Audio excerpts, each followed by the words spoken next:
Taas ang kamay ng hindi pa nakakakilala kay Attorney Lacson. Dito po natin sisimulan ang ating topic patungkol dito sa kanyang style. 1960s ang style ng leadership ni Lacson. Pag-usapan po natin. Kwentahin ay kaduda-duda para kay Senador Ping Lacson ang pahayag ng 18 nagpakilalang dating sundalong Bakit naman? Bakit hindi siya naniniwala at kaduda-duda tong 18 ex-Marines? naging empleyado Tawagin na lang natin silang 18K. Alam nyo na yun, pag sinabi kong 18K, 18 ex-Marines. Bakit 18K? Dahil parang ginto ang kanilang puso. May ginunto ang puso. Kasi hindi naman sila Marines lahat eh. 16 po yung ex-Marines, 2 sundalo. So para, kaysa sabihin nilang fake news tayo, kahit naman sinasabi na ng GMA, tawagin na lang nating 18K. Okay po ba? Sige, tuloy. ni Zaldico. Ayon kay Lacson, kung ipagpapalagay na totoo ang sinabi nilang nag-deliver ng 805 billion pesos ng nakamaleta, kahit anya 24 oras na magtrabaho ang mga nag-deliver, ay aabutin sila ng 5 taon. Okay. Ito ang sinasabi ni Lacson. Yung 805 billion, kung i-deliver mo yan, kahit araw-araw, 24 oras ka nagtatrabaho, aabutin ka ng 5 taon. Dito, pasisinungalingan natin itong matagal ng sinungaling na si Lacson. Pasok! Para matapos yan, kabilang dyan ang pagbubuhat, pagbibilang, pagbabalot at pagde-deliver ng pera. Pagbabuhat, pagbibilang, pagdi-deliver, pagbabalot. 5 taon, magdi-deliver lang. Kung sinimulan anya nila ito noong 2023, ay sa 2028 pa sila matatapos. Kinwestiyon din niya kung magkano ang natira para kay Ko na sinasabing nag-utos ng paghahatid ng pera kung na-deliver nga ang sinasabi nilang 805 billion pesos. Okay? Pasinungalingan po muna natin, ha? Ano daw yung nakuha ni ano pang natira kay Zaldico kung nag-deliver to ng 805 billion, di ba? Parang sinasabi niya, hindi ito totoo. Huwag po nating kakalimutan. Dati, itinuturo nilang mastermind si Zaldico. Kaya nga pinahahanap nila sa Portugal o kung saang anong bansa man. So sa madaling salita, kay Bongbong na amo nitong si Pinky Lacson at kay Tambaluslos at kung sino man yung mga magnanakaw pa dyan, mastermind. Hindi sila kasabwat. Ang totoong mastermind yan, si Zaldico at marami pang iba na nakinabang din sa Ghost Projects. Kung totoong mastermind, ito ang tanong dyan. Kung totoo at papaniwalaan namin yung sinabi nyo na si Zaldico ay mastermind, di dapat mas lalo nating paniwalaan itong 18K, itong mga ex-Marines, itong mga sundalo na nagsiwalat ng baho at nagdi-deliver ng pera kay Tambaluslot at kay Bongbong Marcos. Tama po ba or tamang-tama? Diba? Pero ang tingnan natin itong sinabi ni Lacson.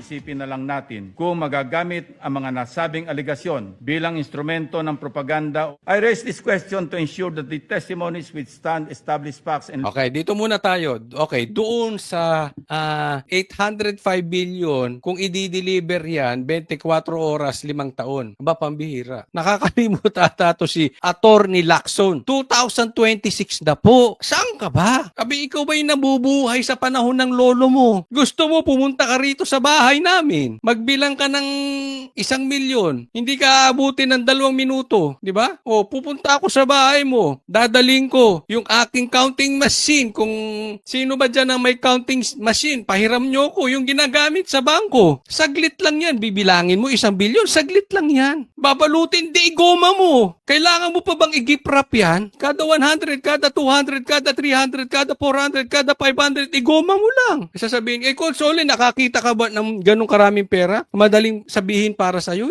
Hindi ko kailangan makita ng ganong pera. Pero nakikita nyo naman sa bangko ilan ang nagdi-deposit. Kahit pila natatapos naman sa isang araw. May counting machine eh. Lacson, hindi ka pa ba nakakita ng goma? Ba't kailangan pang balutin? Deliver. Okay, ito yung sinasabi niya. Magdi-deliver. Baka nakakalimutan mo. 103. If I'm not mistaken, but I'm sure sa sinabi ni Attorney, ano pangalan? Kalimutan ko. Baligod. Nasa 100 plus. Itong mga sundalo, ex-Marines, Coast Guard, police, kung ano-ano pang kinuha ni Zaldico bilang taga-deliver. 103. Kung hindi tayo nagkakamali. Basta 100 plus. Pambihira, hindi kaya i-deliver yan. Lacson, katanga mo naman. Uso na Grab ngayon. Oh. Kung ikaw nga magpapaputol ng ethics mo, pwede nang ipa-deliver sa ospital. Di ba? Kung gusto mo. Hindi, halimbawa lang yun. Oh. Kunwari lang, nagpa-transplant si Lacson na hindi natin sinusuportahan, hindi ko sinasabing kinukonsinti natin. Example lang yun, nagpa-transplant siya.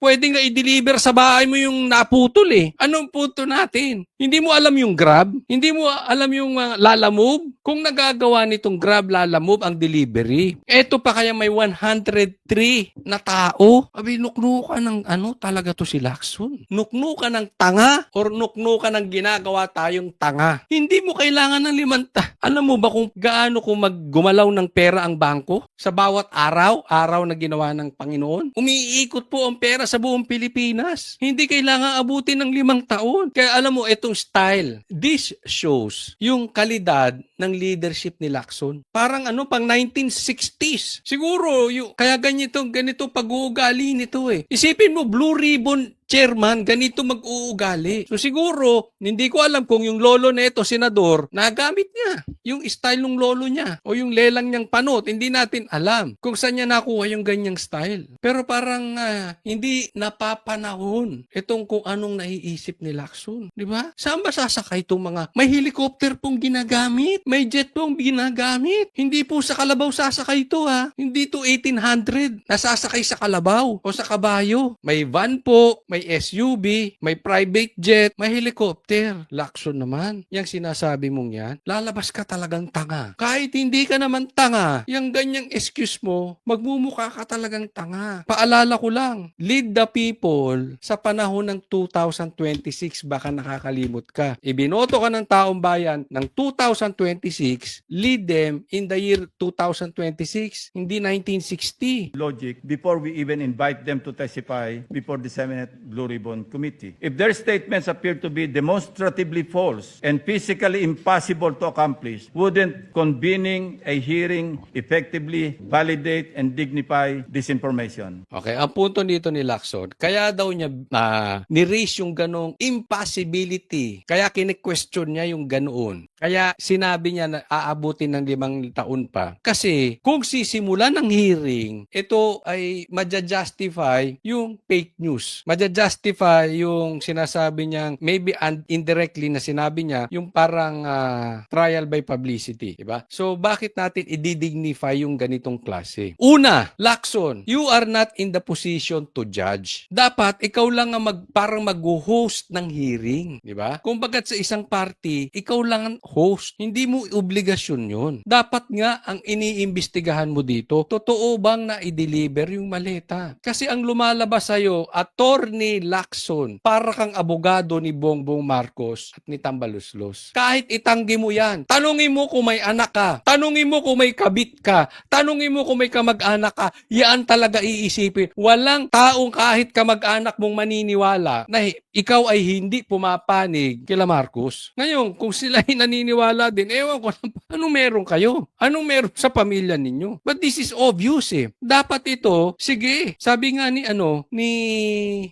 Marcoleta, Senator Marcoleta, pag puro excuses, ay hindi mo na hinahanap yung ebidensya. Bakit hindi mo imbestigahan? Imbestigahan sa Blue Ribbon. Anyway, pwede mo namang barahin eh. Pag nakikita mo, pangit, barahin, di ba? Pero bibigyan ng pagkakataon. Yan din ang sinasabi sa korte. Lahat may day in court. Anong ibig sabihin ng day in court? May karapatan sila madinig. Ito rin ganun din. Although this is not a trial court, but bilang Blue Ribbon chairman, dapat didinggin mo yung 2 panig. Sa lumalabas dyan, ang dinidinig mo lang yung panig nila Bongbong Marcos. Ni ayaw mong pasimulan. Pambihira, Lacson. Hindi ka na nakakatulong sa Pilipinas. Pabigat ka na. Ilan po ang deliveries? Ni isa ayaw mong imbestigahan. Anak ka ng nanay mo. Wala ka nang naitulong sa Pilipinas. Ngayon, kung sinungaling tong mga ito at napatunayan, di ikulong nyo. Sampahan nyo ng kaso. But for the meantime, maging patas ka. Pambihira, oh.